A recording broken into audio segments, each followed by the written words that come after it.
Hi friends, good morning. Welcome back to my channel. ಎಲ್ಲರೂ ಹೇಗಿದ್ದೀರಾ? I hope ಚೆನ್ನಾಗಿದ್ದೀರಾ ಅಂತ ಅಂದ್ಕೊತೀನಿ. ಇದು ಭಾನುವಾರದ ಲಾಗ್. ಬೆಳಗ್ಗೆ 6 ಗಂಟೆಯಿಂದ ಲಾಗ್ ಸ್ಟಾರ್ಟ್ ಮಾಡ್ತಾ ಇದ್ದೀನಿ. ಬನ್ನಿ, ಬೆಳಗ್ಗೆ 6 ಗಂಟೆಯಿಂದ ಏನೇನು ಕೆಲಸ ಮಾಡ್ತೀನಿ ಅಂತ ಅಂದ್ಬಿಟ್ಟು ನೋಡೋಣ. ಯಾರೆಲ್ಲ ನನ್ನ ಚಾನಲ್ನ ಸಬ್ಸ್ಕ್ರೈಬ್ ಮಾಡ್ಕೊಂಡಿಲ್ಲ ದಯವಿಟ್ಟು ಸಬ್ಸ್ಕ್ರೈಬ್ ಮಾಡ್ಕೊಳ್ರಿ ಅಂತ ಹೇಳ್ತಾ ಇವತ್ತಿನ ಲಾಗ್ ಸ್ಟಾರ್ಟ್ ಮಾಡ್ತಾ ಇದ್ದೀನಿ. ಬೆಳಗ್ಗೆ ಎದ್ದು ಬಾಗಿಲು ಕಸ ಎಲ್ಲ ಒಡೆದು ಬಾಗಿಲಿಗೆ ನೀರು ಹಾಕಿ ಹಾಲು ತಗೊಂಬಂದು ಟೀ ಇಟ್ಟಿದ್ದೀನಿ ನೋಡಿ. ಟೀ ಇಟ್ಟು ಟೀ ಎಲ್ಲ ಕಾಯಿಸ್ಕೊಟ್ಟಾದ್ಮೇಲೆ ಅಕ್ಕಿ ರೊಟ್ಟಿ ಹಾಕೋಣ ಅಂತ ಹೇಳ್ಬಿಟ್ಟು ಜಾಸ್ತಿ ದಿನ ಆಗಿತ್ತು ಅಕ್ಕಿ ರೊಟ್ಟಿ ಹಾಕಿ. ಅದಕ್ಕೋಸ್ಕರ ಅಕ್ಕಿ ರೊಟ್ಟಿ ಹಾಕೋಣ ಅಂತ ಹೇಳ್ಬಿಟ್ಟು ಅಕ್ಕಿ ರೊಟ್ಟಿ ಹಾಕಿದೆ. ಅದಾದಮೇಲೆ ನಮ್ಮ ಮಾವ ಚಿಕನ್ ತಗೊಂಬಂದಿದ್ರು. ಚಿಕನ್ ಸಾಂಬಾರಿಗೆ ಎಲ್ಲ ರೆಡಿ ಮಾಡ್ಕೊಂಡು ಮಸಾಲೆ ಎಲ್ಲ ರುಬ್ಕೊಂಡು ಒಲೆ ಮೇಲೆ ಇಡೋಣ ಅಂತ ಹೇಳ್ಬಿಟ್ಟು ಒಲೆ ಮೇಲೆ ಇಟ್ಟಿದ್ದೀನಿ ನೋಡಿ.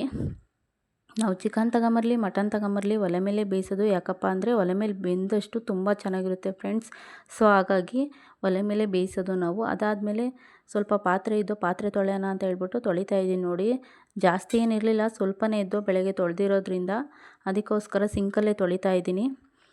ಜಾಸ್ತಿ ಇದ್ದರೆ ಆಚೆ ತೊಳಿತೀನಿ, ಸ್ವಲ್ಪನೇ ಇರೋದ್ರಿಂದ ಸೊ ಹಾಗಾಗಿ ಸಿಂಕಲ್ಲೇ ತೊಳೆಯೋಣ ಅಂತ ಹೇಳ್ಬಿಟ್ಟು ಸಿಂಕಲ್ಲೇ ತೊಳಿತಾ ಇದ್ದೀನಿ. ಅದಾದಮೇಲೆ ನಾಳೆ ಏನು ಮಾಡೋದು ಅಂತ ಹೇಳ್ಬಿಟ್ಟು ಸ್ವಲ್ಪ ಅಕ್ಕಿ ನೆನೆಹಾಕೋಣ ಅಂತ ಹೇಳ್ಬಿಟ್ಟು ಅಕ್ಕಿ ನೆನೆಹಾಕ್ತಾ ಇದ್ದೀನಿ ನೋಡಿ. ಅಕ್ಕಿ ಎಲ್ಲ ನೆನೆಹಾಕಿದಾದ್ಮೇಲೆ ಮೇಕೆಗೆ ಹುಲ್ಲು ಕುಯ್ಕೊಂಬರೋಣ ಅಂತ ಹೇಳ್ಬಿಟ್ಟು ಹೊಲಕ್ಕೆ ಬಂದೆ. ಯಾಕಪ್ಪ ಅಂದರೆ ಮೇಕೆನ 4 ಹಿಡ್ಕೊಂಡು ಹೊಲದಲ್ಲಿ ಮೇಯ್ಸೋಕ್ಕಾಗಲ್ಲ. ಅದಕ್ಕೋಸ್ಕರ ಈ ಥರ ಹುಲ್ಲು ಕುಯ್ಕೊಂಡು ಹಾಕೋಣ ಅಂತ ಹೇಳ್ಬಿಟ್ಟು ಹಾಕ್ತಾಯಿದ್ದೀನಿ. ಯಾಕಂದರೆ ಹುಲ್ಲು ಕುಯ್ಯೋದು ಯಾಕಪ್ಪ ಅಂದರೆ ತೆನೆ ಚೆನ್ನಾಗಿ ಬರುತ್ತೆ ಅಂತ ಹೇಳ್ಬಿಟ್ಟು ಈ ಥರ ಹುಲ್ಲು ಕುಯ್ಯೋದು.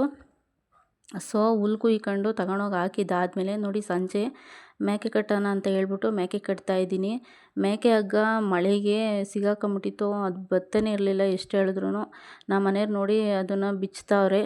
ಮೇಕೆ ಎಲ್ಲ ಕಟ್ಟಿದ್ದಾದಮೇಲೆ ಸ್ವಲ್ಪ ಬೆಳಗ್ಗೆ ಅಕ್ಕಿ ನೆನೆಹಾಕಿದ್ನಲ್ಲ, ಅಕ್ಕಿ ರುಬ್ಬೋಣ ಅಂತ ಹೇಳ್ಬಿಟ್ಟು ಅಕ್ಕಿ ರುಬ್ತಾಯಿದ್ದೀನಿ ನೋಡಿ. ಓಕೆ ಫ್ರೆಂಡ್ಸ್, ನಾನು ವಿಡಿಯೋನ ಇಲ್ಲಿಗೆ ಎಂಡ್ ಮಾಡ್ತಾಯಿದ್ದೀನಿ. ಈ ವಿಡಿಯೋ ಸ್ವಲ್ಪನಾದರೂ ಇಷ್ಟ ಆದರೆ ಲೈಕ್ ಮಾಡಿ, ಶೇರ್ ಮಾಡಿ, ಸಪೋರ್ಟ್ ಮಾಡಿ, ಸಬ್ಸ್ಕ್ರೈಬ್ ಮಾಡಿ. ಥ್ಯಾಂಕ್